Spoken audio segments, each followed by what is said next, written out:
dia na paz do Senhor. É a leitura diária da revista de jovens e adultos da Escola Bíblica Dominical da edição especial da CPAD, que chega com a palavra de Deus para o teu coração neste dia. O nosso tema é um despertamento à meia-noite. Atos capítulo 16, a partir do versículo 31, nos diz assim: Por volta da meia-noite, Paulo e Silas estavam orando e cantando hinos a Deus. Os outros presos os ouviam. De repente, houve um terremoto tão violento que os alicerces da prisão foram abalados. Imediatamente todas as portas se abriram e as correntes de todos se soltaram. O carcereiro acordou e, vendo abertas as portas da prisão, desembainhou sua espada para se matar, porque pensava que os presos tivessem fugido. Mas Paulo gritou: Não faça isso, estamos todos aqui. O carcereiro então pediu luz, entrou correndo e, trêmulo, prostrou-se diante de Paulo e Silas. Então levou-os para fora e perguntou: Senhores, que devo fazer para ser salvo? Eles responderam: Creia no Senhor Jesus e serás salvo, você e toda a sua casa. Na segunda viagem missionária do apóstolo Paulo, acompanhado de Silas, Lucas e Timóteo, eles passaram pela Síria, Cilícia, Derbe, Listra, Frígia, Galácia, Mísia e Troade, pregando a palavra de Deus, realizando milagres no poder de Deus. À noite em Troade, ele teve uma visão de um homem que pedia para ele passar a Macedônia e ajudá-los. No que eles saíram de Troades, passaram por Samotrácia, Neápolis e em seguida chegaram a Filipos, a primeira cidade daquele lado da Macedônia que fica no norte da atual Grécia, local onde se passou a história que nós vamos falar hoje ou que nós acabamos de ler do nosso texto. Sempre que a cidade tinha uma sinagoga, Paulo usava para falar de Cristo ali. No entanto, em Filipos, pelo que se parece, não tinha uma sinagoga. Isso mostra que havia pouquíssimas pessoas tementes a Deus ali.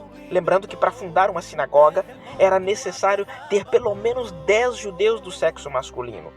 Até porque na entrada da cidade tinham os arcos, onde estava escrito neles uma proibição sobre pregar qualquer religião desconhecida. Como um bom estrategista que era, o apóstolo missionário esperou chegar o sábado e saíram para procurar um lugar tranquilo para a oração. E foram à beira de um rio, a mais ou menos 1,5 km a oeste da cidade. E ali na beira do rio, eles anunciaram o evangelho para algumas mulheres. E uma empresária muito forte na região, que comercializava púrpura, chamada Lídia, entregou-se a Cristo e foi batizada ela e a sua casa. Uma mulher provavelmente muito rica, que tinha posses em Tiatira e em Filipos, onde tinha uma hospedaria. E o contexto da nossa leitura diz que ela constrangeu eles a hospedar na sua casa, ou seja, a sua residência passou a ser uma base missionária.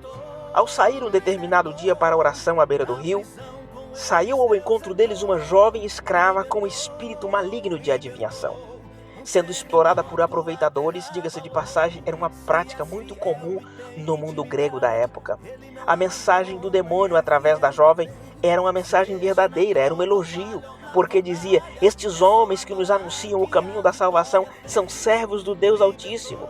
No entanto, se eles aceitassem o testemunho do demônio, estariam ligando a pregação do Evangelho de Cristo às atividades demoníacas. Visto que a luz e as trevas não se misturam, eles enfraqueceriam a possibilidade de expandir a palavra de Deus. Então, depois que ela repetiu a mesma cena por muitos dias, Paulo ficou incomodado com aquilo. E qual foi a sua atitude? Olhou para a jovem possessa e disse: Em nome de Jesus Cristo, te ordeno que saias dela. E na mesma hora ficou liberta. Com isso, os donos daquela escrava ficaram enfurecidos, é claro. E com uma crueldade fria e inaceitável, eles olharam apenas para o dinheiro que deixariam de ganhar e não se alegraram pela libertação daquela mulher. No que eles arrastaram os missionários até a praça, à frente dos magistrados, os acusaram de ter atrapalhado o comércio deles. E para apimentar a situação ainda mais, disseram que Paulo e Silas e seus companheiros estavam desconstruindo os costumes romanos ao trazer costumes judeus para a cidade. As acusações foram acatadas e os magistrados mandaram tirar as roupas de Paulo e Silas e que fossem açoitados com varas.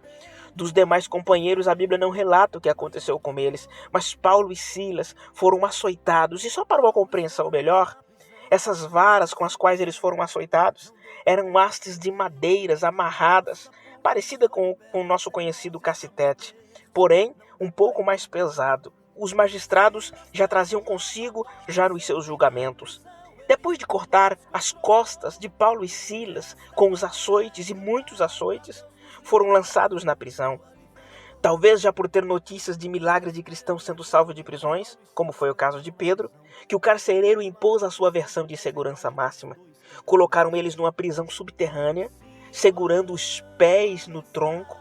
E aí vem uma pergunta: o que é tronco?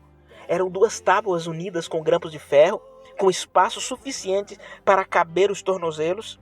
As pernas dos prisioneiros eram colocadas sobre a tábua de baixo, e a tábua de cima, ou a superior, era baixada sobre elas. Tinham vezes que prendiam os pulsos juntos com os tornozelos, aumentando ainda mais o sofrimento e a dor, o incômodo. E mesmo sendo pessoas pacíficas, sem crime nenhum, os nossos irmãos Paulo e Silas foram colocados no tronco como prisioneiros perigosos na mais completa segurança. Você consegue imaginar isso? Se fosse comigo ou com você, será que aguentaríamos sem murmurar? Mal tinham chegado num lugar onde tinham certeza que foi o próprio Deus quem apareceu para eles e os mandou estar ali. O que estava acontecendo de errado? Eles começaram a lamentar, murmurar, se queixaram, culparam a Deus pela situação, desistiram de tudo? Não, claro que não. Aproveitaram para fazer um culto a Deus. Que fantástico! Que fé inabalável! Que lição de maturidade! Que resiliência! O texto em estudo de hoje diz que por volta da meia-noite, aleluia, Paulo e Silas estavam orando e cantando hinos a Deus.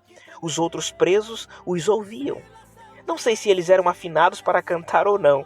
Só sei que o Espírito Santo entrou junto com cada acorde musical, em cada nota musical. E a Bíblia diz que cativou a atenção dos presos, e ao ponto que a versão corrigida diz que os presos escutavam a palavra de Deus atentamente. A palavra grega para o verbo escutar é epekronto, que significa ouvir atentamente ou ouvir com atenção redobrada. Isto nos faz lembrar que assim como os presos prestavam atenção ao sofrimento dos missionários, o mundo também está de olho em nós. E por que não dizer em nosso sofrimento? Sabe, a maneira como reagimos aos sofrimentos que nos sobrevêm tem um papel importante no modo como os outros interpretarão Cristo em nossas vidas, como os outros verão Cristo através de nós. O restante da história você já sabe, não é? Deus fez mover os alicerces da prisão com um terremoto, no que o carcereiro, já imaginando uma fuga em massa e sabedor que naquela situação ele teria que pagar com a própria vida, resolveu ele mesmo arrancar a espada e se matar. Dentro de todo aquele alvoroço, Paulo interveio gritando: "Estamos todos aqui! Não faça uma loucura dessa, rapaz!" Trêmulo, com dificuldade para crer no que estava diante dos seus olhos, pediu que trouxesse mais tochas de iluminação para ele conferir. E quando viu que realmente ninguém havia fugido, o versículo 29 nos diz que ele se prostrou diante de Paulo e Silas. Aleluia! Em seguida, os tirou para fora e fez uma pergunta que traria o despertamento necessário para a sua alma, que mudaria o sentido da sua vida e da sua família. Ele disse: "Senhores, que é necessário que eu faça para me salvar?" A resposta foi: "Crê no Senhor Jesus e será salvo tu e a tua casa." Observe que ele não disse: "Crê em Aparecida, crê em Allan Kardec, crê em Aristóteles, crê em Platão ou em qualquer uma outra figura, por mais importante que tenha sido, porque somente Jesus Cristo tem o poder de salvar o homem da condenação eterna. Somente o poder do sangue de Jesus Cristo liberta o homem das amarras de Satanás." Em seguida, eles foram fazer uma refeição na casa do carcereiro e toda a sua família foi poderosamente alcançada pelo Evangelho. Que história, hein? Que exemplo! Entre tantas lições que poderíamos extrair daqui, nós temos que entender que Deus quer usar a minha e a sua vida para trazer despertamento para outras pessoas. Eu até já havia falado sobre isso antes, Imagine comigo, se os missionários não tivessem as vidas avivadas na palavra de Deus e na oração, teriam estrutura suficiente para suportar? Certamente que não. Como estamos influenciando em nossos dias, hein? Como os nossos vizinhos nos enxergam? O que nossos filhos dizem da nossa vida espiritual? Vamos pensar nisso? Outra lição: não adore a Deus apenas na bonança. Mesmo na dor, permita que a presença de Deus esteja contigo.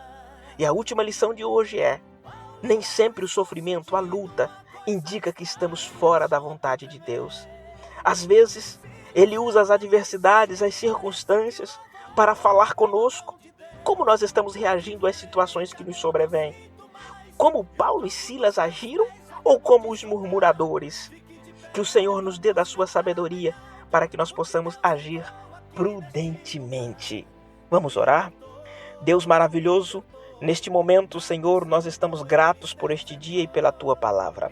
Eu quero interceder, Senhor, em favor de quem está orando comigo agora. Que o Senhor possa dar sabedoria, dar força, dar graça, proteção.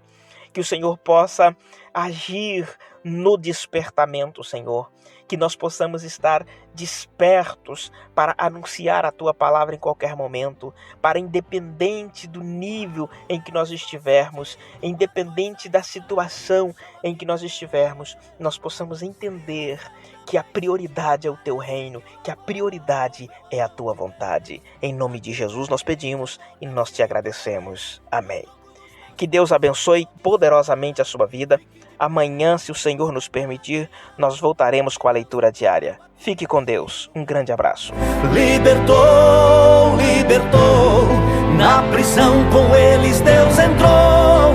Libertou, libertou, um terremoto a terra abalou. Libertou, libertou, na prisão com eles Deus entrou. Libertou, libertou, um terremoto a terra abalou. Se és fiel e tem intimidade, Ele não abandona e é fiel também.